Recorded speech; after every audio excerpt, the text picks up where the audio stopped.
وَمَكَرُوا وَمَكَرَ اللَّهُ، اللہ کی اپنی چال تھی۔ اب اللہ کی چال کیا تھی؟ اب اس کی تفصیل قرآن میں نہیں ہے، یعنی یہ کہ ان کے حواریین میں سے ہی ایک نے دھوکہ دیا اور حضرت مسیح علیہ السلام کو گرفتار کروایا۔ اب اس کے بعد اللہ تعالیٰ نے جو کچھ انجیل برنباس میں ہے، قرآن میں نہیں ہے، حدیث میں نہیں ہے، ہمارے اولین جو مفسرین ہیں ان کے ہاں بھی نہیں ہے، لیکن یہ انجیل برنباس، ایونجیلیم برنابے، جو پوپ کی لائبریری سے برآمد ہوئی ہے، اس کے اندر یہ تفصیل ہے کہ جس حواری نے آپ کو غداری کر کے پکڑوایا تھا، گرفتار کروایا تھا، اس کی شکل حضرت مسیح کی بدل دی اللہ نے، اور وہ پکڑا گیا، سولی وہ چڑھا ہے، اور حضرت مسیح پر وہ ہاتھ ڈال ہی نہیں سکے۔ باقی جو ان کے حواری ہیں 12 وہ باہر تھے۔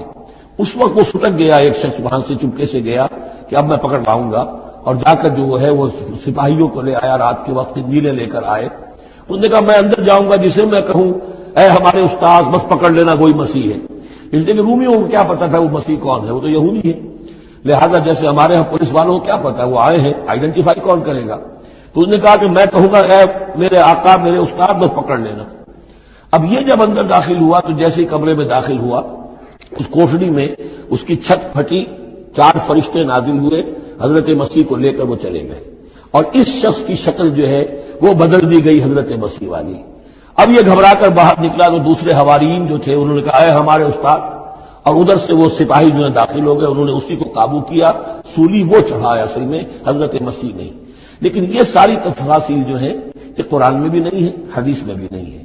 جب حدیث میں نہیں ہے، قرآن میں نہیں ہے، تو ہمارے مفسرین کے پاس بھی نہیں ہو سکتی تھی۔ لیکن یہ کہ یہ شہادت جو ہے یہ در حقیقت انہی کے گھر سے ہمیں ملی ہے